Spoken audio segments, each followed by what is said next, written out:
वृंदावन की अद्भुत कथा। जय श्री राधे कृष्णा। कहा जाता है श्री कि संसार में कुछ स्थान केवल भूमि नहीं होते बल्कि भगवान की लीलाओं की पवित्र स्मृतियों को अपने भीतर समेटे होते हैं। ऐसा ही एक दिव्य स्थान वृंदावन है। आज की कथा में हम जानेंगे कि श्री कृष्ण का वृंदावन से इतना गहरा संबंध क्यों है और क्यों वृंदावन को श्री कृष्ण की बाल लीलाओं की भूमि कहा जाता है। गोकुल से वृंदावन की ओर जब श्री कृष्ण बाल अवस्था में गोकुल में रहने लगे तब उनकी बाल लीलाओं से पूरा गोकुल आनंदित रहता था। लेकिन समय के साथ गोकुल के आसपास अनेक प्रकार के संकट आने लगे। नंद बाबा और गोकुल के अन्य लोगों ने विचार किया कि अपने परिवारों और गायों की किसी अधिक सुरक्षित और सुंदर स्थान पर ले जाना चाहिए। तब उन्होंने वृंदावन की ओर जाने का निर्णय लिया। वृंदावन सुंदर वन, हरियाली और यमुना नदी और गोवर्धन पर्वत के आसपास का स्मरणीय क्षेत्र था। वहाँ की प्रकृति सुंदरता देखकर सभी का मन प्रसन्न हो गया। श्री कृष्ण और बलराम भी अपने सखाओं और गायों के साथ वृंदावन में विचरण करने लगे। श्री कृष्ण की बाल लीलाएं। वृंदावन में श्री कृष्ण की अनेक प्रसिद्ध बाल लीलाएं हुई।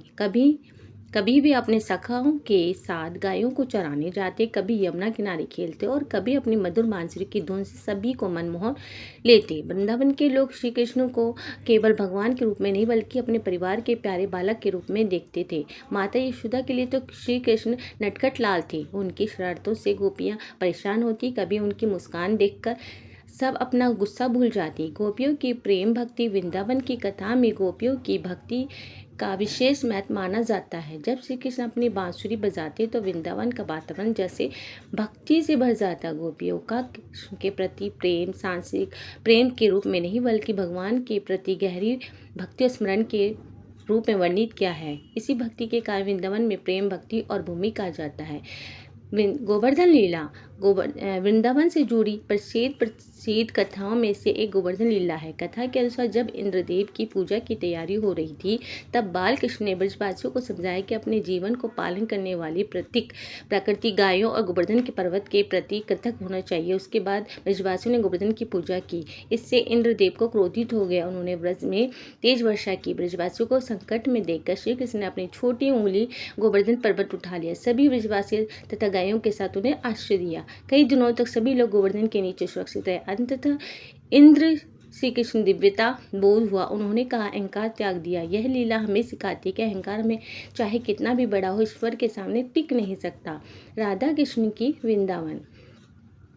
वृंदावन का नाम आती राधा कृष्ण की भक्ति ही याद आती है। जब भी भक्ति परंपरा में राधा कृष्ण श्री कृष्ण परम भक्ति और प्रेम भक्ति के प्रति माना गया है। वृंदावन की गलियां, कुंज, यमुना का तट राधा कृष्ण की लीलाओं की स्मृति से जुड़े माने जाते हैं। इसी कारण जब वृंदावन आते हैं तो केवल एक नगर देखने नहीं बल्कि भगवान की लीलाओं को स्मरण करने आते हैं। वृंदावन क्यों बना श्री कृष्ण की लीलाओं की भूमि? वृंदावन की विशेषता केवल उसकी प्राकृतिक सुंदरता नहीं, यह वह स्थान मान जाता है जहाँ श्री कृष्ण ने अपने बाल्य काल के अनेक मधुर लीलाएं की। यहाँ भक्ति, प्रेम, करुणा, प्रकृति और भगवान की स्मृति एक साथ दिखाई देती है। इसलिए भक्ति के वृंदावन साधारण स्थान नहीं बल्कि एक पवित्र धाम है। कथा हमें यह सीख देती है। वृंदावन की कथा हमें सिखाती है कि भगवान को पाने के लिए केवल बाहरी दिखावा नहीं बल्कि सच्ची श्रद्धा और प्रेम आवश्यक है।